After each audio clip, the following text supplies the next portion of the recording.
रक्षित और अप्पू के बीच हुई प्यारी सी नोकझोंक अब एक ऐसे मोड़ पर पहुंच चुकी है जहां हर छोटी बात के पीछे छिपा है एक बड़ा राज।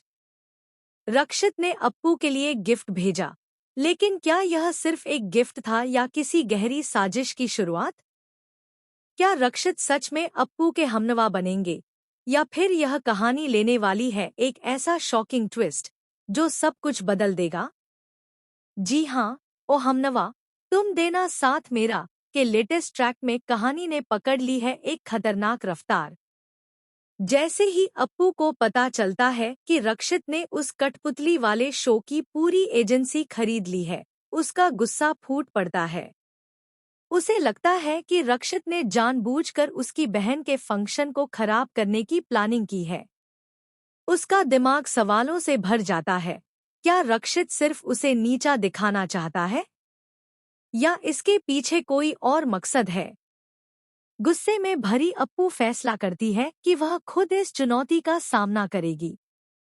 वह ठान लेती है कि चाहे कुछ भी हो जाए, वह खुद कठपुतली शो सीखेगी और अपनी बहन के फंक्शन को खराब नहीं होने देगी। लेकिन तभी कहानी में आता है पहला बड़ा ट्विस्ट, रक्षित की तरफ से भेजा गया गिफ्ट। जैसे ही अप्पू उस गिफ्ट को खोलती है, अचानक उसमें से एक पंच निकलता है और उसकी नाक पर लग जाता है।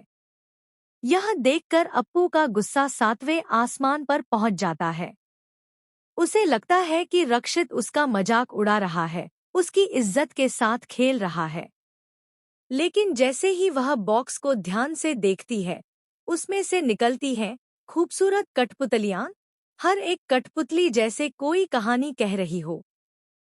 और उसी पल रक्षित का मैसेज आता है, आप मुझे जितना गलत समझती हैं, मैं उतना बुरा नहीं हूँ। हाँ, मैंने एजेंसी खरीदी है, लेकिन इसका मतलब यह नहीं कि मैं आपकी खुशियों को छीनना चाहता हूँ। मैंने यह कठपुतलियाँ इसलिए भेजी हैं ताकि आप अपने दम पर खड़ी हो सकें। यह सुनकर अप्पू पहली बार कंफ्यूज हो जाती है। क्या सच में रक्षित बदल रहा है, या यह सिर्फ एक चाल है? लेकिन असली ड्रामा तो अभी बाकी था। दूसरी तरफ अप्पू की बहन का फंक्शन शुरू हो जाता है। घर में खुशियों का माहौल है, हर कोई तैयारियों में लगा हुआ है। अप्पू की माँ उसे एक बेहद खूबसूरत साड़ी गिफ्ट करती है। जैसे ही अप्पू वह साड़ी अपने हाथों में लेती है, अचानक उसकी सांसें तेज हो जाती हैं। उसकी आंखों के सामने अतीत के डरावने साए घूमने लगते हैं। यहीं आता है दूसरा बड़ा और दिल दहला देने वाला ट्विस्ट। वह साड़ी वही होती है, वही साड़ी जो अप्पू ने अपने जीवन के सबसे दर्दनाक दिन पर पहनी थी। वह दिन जब उसके साथ कुछ ऐसा हुआ था जिसने उसकी पूरी जिंदगी बदल दी थी।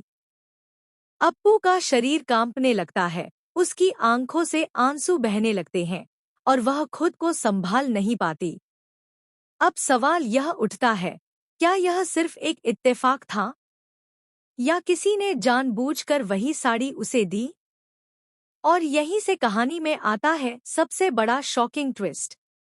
रक्षित को पहले से पता था उस साड़ी के बारे में।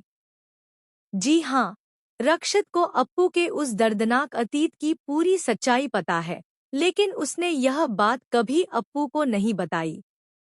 उसने उस एजेंसी को भी सिर्फ इसलिए खरीदा था ताकि वह उस इंसान तक पहुंच सके जिसने अप्पू की जिंदगी को बर्बाद किया था।